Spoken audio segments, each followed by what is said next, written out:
Yo soy hijo de un pintor muy conocido, no solo de Rosario, creo que sino del país, ¿no? Que es Juan Grela, mi padre.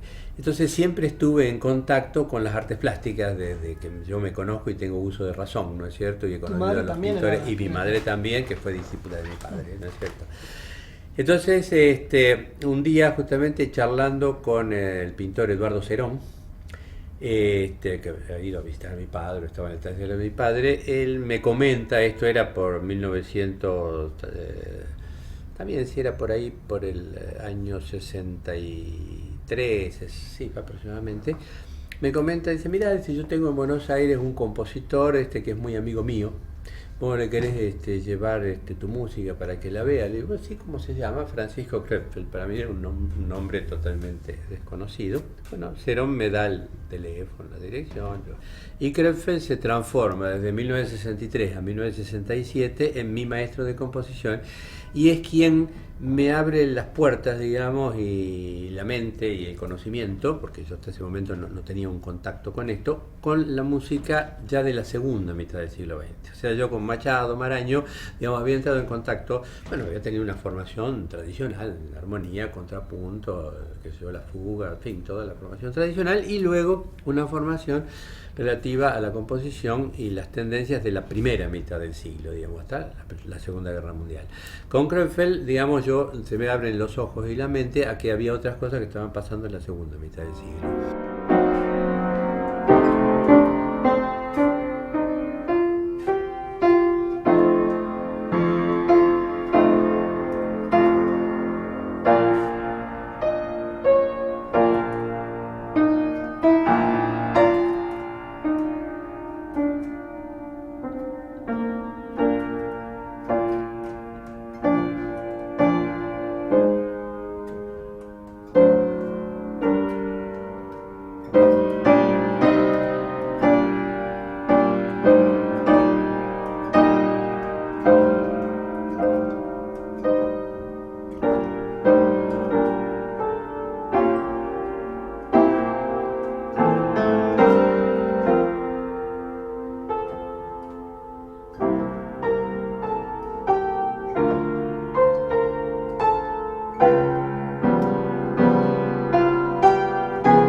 a través del tiempo, ¿no es cierto?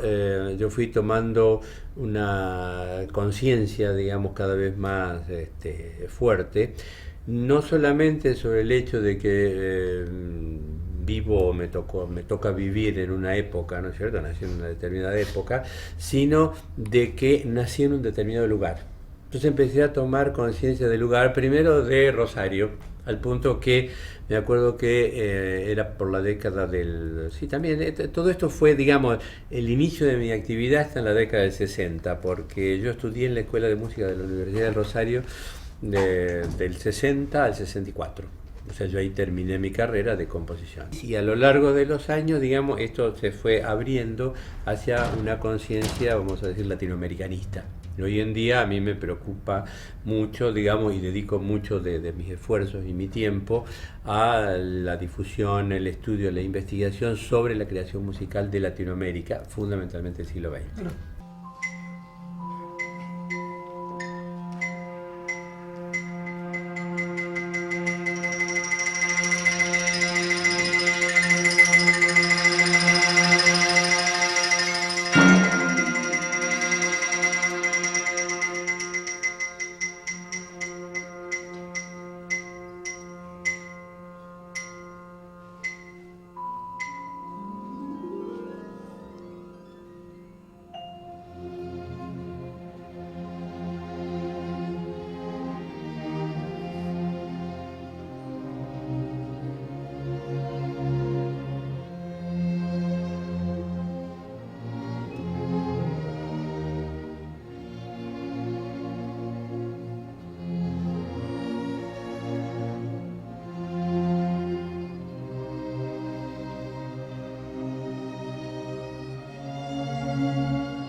Miren, re sostenido, mi, fa sostenido, sol sostenido. 1, 12, 2 y 10, 12 y el disonante.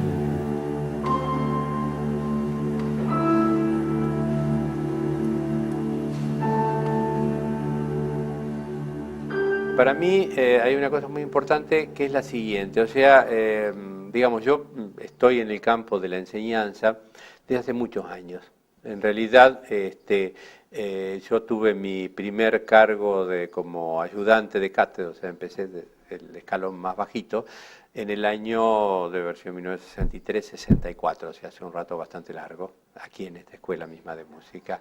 En un determinado momento, a lo largo de los años, digamos, yo encontré que, aquí hay algo que no me camina y es que yo estoy dividiendo, como si hubiera dos músicas. Una es la música tradicional, otra es la música del siglo XX. Y creo desde hace bastantes años que no hay dos músicas. Hay distintas etapas históricas, distintos pensamientos, pero es toda una continuidad. Sino que empecé a plantearme cuáles son, digamos, ciertos principios de base que existen por debajo, tanto en la música que se puede haber realizado en el pasado, como en la música que se realiza en el presente, como se usa en la música popular o en la música, vamos a llamarle académica, a falta de alguna otra denominación, ¿no es cierto? O sea, hay ciertos tipos de principios que son comunes a cualquier tipo de música. Después cada músico toma su camino. Y alguien se dedica a hacer tango, alguien se dedica a querer escribir música como la escribía Mozart, alguien a hacer música electroacústica, y todo eso es respetable, cada uno hacemos la música que necesitamos. Pero hay ciertos principios, que yo le llamo principios genéricos, que están en la base. Entonces lo que me aboqué un poco es a tratar de deslindar estos principios genéricos y enseñar composición a partir de allí. Que ahora, a partir de esta serie, ustedes se acuerdan que basándose en los intervalos de la serie, él determinaba los tempos. Entonces, fíjense que la fundamental de como redonda, evidentemente aquí no está apareciendo, o sea, está filtrada otra vez. Aparece la segunda armónica, acá, estas son viola, Brachen, ¿no? Sí. Fíjense que hace, además le agrega trino, o sea, todo ese tipo de cosas se los deja libre para dar variedad, porque si no sería una cosa totalmente durísima. Tiene las dos blancas, segunda armónica. Después, la cuarta armónica es la que está abajo de todo en los violonchelos.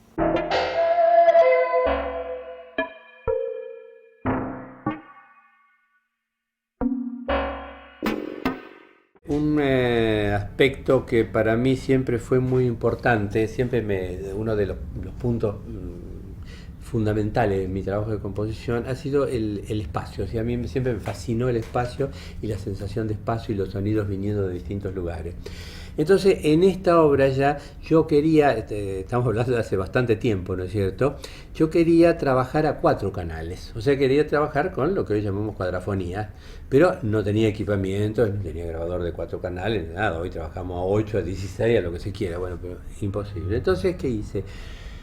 Tenía los 2 grabadores,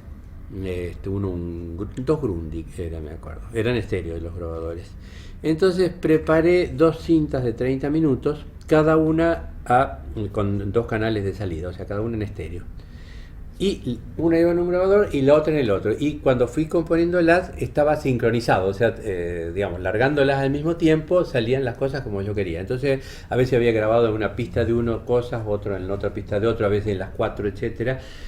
¿Y qué es lo que hice? Los puse los 2 grabadores en una de las habitaciones que tenían de depósito ahí en la Galería Carrillo. Creo que coloqué un bafle en cada una de las salas, creo que eran 4 salas posiblemente, y coloqué un bafle en cada sala. Entonces yo iba, cuando fue la inauguración, en la habitación aquella, largaba los 2 grabadores juntos con la cinta, y esto empezaba a sonar, y bueno, y salía, entonces la gente oía en una sala, en otra, etcétera, etcétera. O a veces de 2 salas simultáneas. Siempre me fascinó también el pasaje de sonido de un lugar a otro, que en ese momento yo no sabía hacerlo muy bien, evidentemente. Bueno, después uno va aprendiendo. Entonces, ¿qué pasaba? Cuando llegaban los 25 minutos yo me iba corriendo al lugar donde tenían los grabadores, porque cuando se terminaba, evidentemente yo tenía que parar, rebobinar rápidamente las cintas, lo cual me demoraba unos 5 o 10 minutos, y otra vez las largaba y se largaba otra vez. Así que todos los días de la muestra hubo un par de horas, digamos, y durante ese par de horas había música. Y este grupo de pintores jóvenes hizo esta muestra, estaban trabajando en el pop art con objetos. Esto fue en Galería Carrillo, ¿ves? El 5 de octubre de 1966.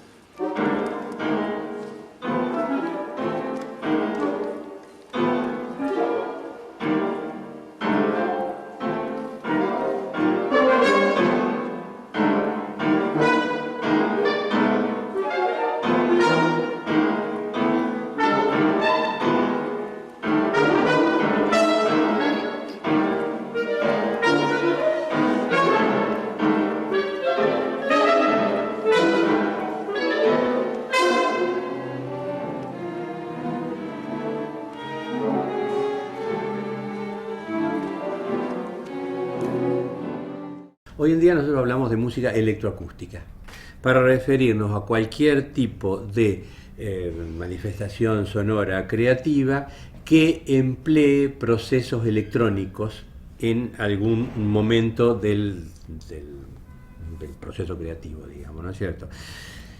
La música concreta, digamos, es aquella música en la cual los compositores tomamos sonidos, vamos a decir, de origen, vamos a llamarle mecánico-acústico, ¿no es cierto? Ese sería el término técnico correcto. O sea, grabamos. Supongamos que podemos grabar lo que estamos hablando ahora, como yo les digo, el sonido de un ómnibus, puede ser el sonido de un instrumento, puede ser cualquier cosa que tenga una proveniencia mecánica, o sea, puede ser música propiamente dicha, vamos a decir, puedo tomar música del pasado, no sé qué, una sonata de Beethoven también como material sonoro, o el ruido de algo pegando aquí. Y luego, esa materia prima en el estudio, por medios electrónicos, ¿no es cierto?, la proceso, ¿no es cierto?, de tal manera que pierde parte de sus connotaciones asociativas. Me acuerdo que esto yo ya lo planteé en aquella charla de 1966, o sea que cuando nosotros escuchamos, qué sé yo, el ladrido de un perro en una obra de música concreta, es el ladrido de un perro, por un lado, porque lo asociamos con su origen, es el ladrido de un perro, pero por el hecho de estar separado, ¿no es cierto?, del hecho primigenio al cual está asociado, que es el perro ladrando, evidentemente se transforma en otra cosa, que es materia sonora de una obra musical. Bueno, entonces un poco la música concreta funciona por ahí. En cambio, lo que se llamó y se sigue llamando música electrónica es aquel tipo de música en donde ya la generación, la producción del sonido es electrónica, o sea, no recurrimos a grabar ni el ladrido del perro, ni un piano tocando, ni nada, sino que mediante sintetizadores, hoy en día sintetizadores virtuales, ¿no es cierto?, programas de generación digital de sonido, generamos los sonidos. Hoy en día los compositores trabajamos muy habitualmente, y creo que es muy enriquecedor, con ambas técnicas.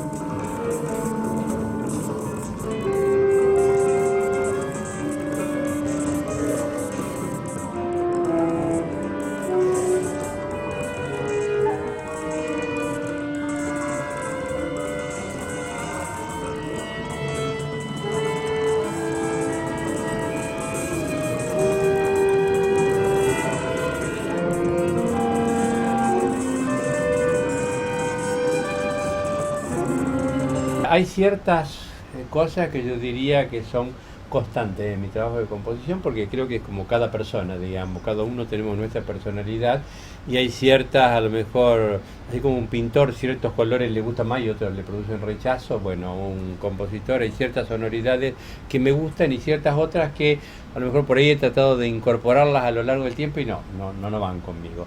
Lo que ha ido cambiando, digamos, dentro de esas constantes del lenguaje, ha sido ciertas cosas en función, digamos, de cómo yo diría que fui aprendiendo a pensar. O sea, por ejemplo, en la época que yo estudiaba con Krefeld, o sea, toda la década digamos, de 1963 al 67, todas las obras hasta el 70, más o menos 72, 73, un poco más, 75, hasta antes de empezar a ir a Brasil, yo diría, son obras que están, digamos, encausadas, digamos, que están concebidas en todo un tipo de lenguaje ligado a todas las vanguardias de la época de la música europea. Desde el serialismo, las músicas aleatorias, músicas gráficas, ¿no es cierto? Que por ejemplo acá en esta obra que me publicó la editorial Ricordi, dúo para piano con dos ejecutantes, es toda una escritura analógica, gráfica, o sea, hasta aquí yo estaba, digamos, muy imbuido y muy atraído y muy apasionado con todo lo que es la vanguardia de las músicas europeas.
Después, curiosamente, ya desde que me fui a Tucumán en el 69, no sé si tiene algo que ver el contacto lugares del interior, más o más del interior del país, o qué cosa, pero yo empecé a tener necesidad de volver a incorporar dentro de obras que eran a lo mejor muy vanguardistas, así, ciertos recursos de la música tradicional. Entonces de repente tengo una obra que la escribí en Tucumán del año 69, no, 70 por ahí, sí, 69-70, que son 9 estudios para orquesta, en donde en uno de los estudios empiezan con una armonía toda muy tonal, que se va deformando de a poco y llega a una cosa muy disonante de repente. Por ejemplo, en Colores, te vas a encontrar con una obra en la cual, digamos, hay todo un uso de Colores ya desde el 83, ¿no es cierto?, de una cosa muy a lo mejor disonante, clúster orquestal, o sea, racimos de notas, y de repente en el medio aparece toda una parte en contrapunto modal en estilo renacentista, que alguna gente que la ha escuchado me ha dicho que le produce cierta reminiscencia con nuestras músicas étnicas. Ahí no, yo no me lo planteé bajo ese punto, digamos, pero digamos apareció ese tipo de cosas.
Colores es una obra de 1983 que yo compuse en Brasil.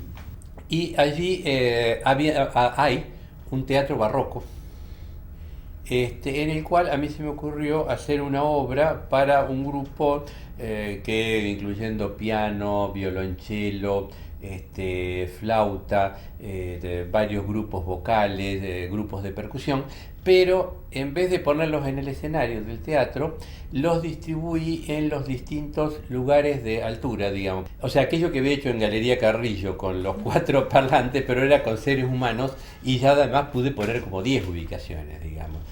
Después de esto, la obra más grande que hice, unos años después de esta experiencia, fue en la ciudad de Diamantina, donde se hizo el festival ese año, y me acuerdo que yo llegué para el festival y Berenice Menegale y otra gente conocida enseguida me dijeron, dice, Dante, dice, tendría que ir a ver, dice, hay una gruta acá a pocos kilómetros de Diamantina, se llama Gruta do Salitre, Gruta del Salitre, dice que le va a interesar, porque como ellos sabían de mi interés en el espacio, le va a interesar para hacer alguna obra. A mí me atrajo mucho el lugar, me gustó y pedí de ir otro día con un grupo de músicos. Ahí yo me saqué un diseño de papel y lápiz de... creo que había 18 ubicaciones posibles, por ejemplo, entre este grupo de árboles subidos allá en estos lugares que eran como cavernas, pero así dando para el frente, subiendo por alguno de estos caminos así, en tal otras piedras así, y entonces pensé y realicé una obra para la orquesta del festival otra vez, a la cual la dividí en 18 grupos. Y trabajé, escribí toda la partitura ahí en el festival también, que fue el mismo festival que escribí, no, entonces ha sido en el 83, porque escribí Colores y escribí esta otra obra en el festival. Sí, Colores le hicimos en una iglesia y esta otra obra aquí. Y esta otra obra le puse música para un espacio.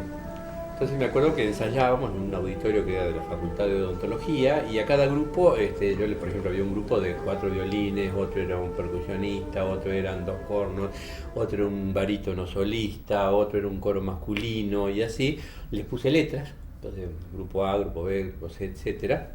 Y estaba trabajado de tal manera como si fuera un trabajo a múltiples canales donde iban entrando y saliendo, pero con instrumentos mecánico-acústicos.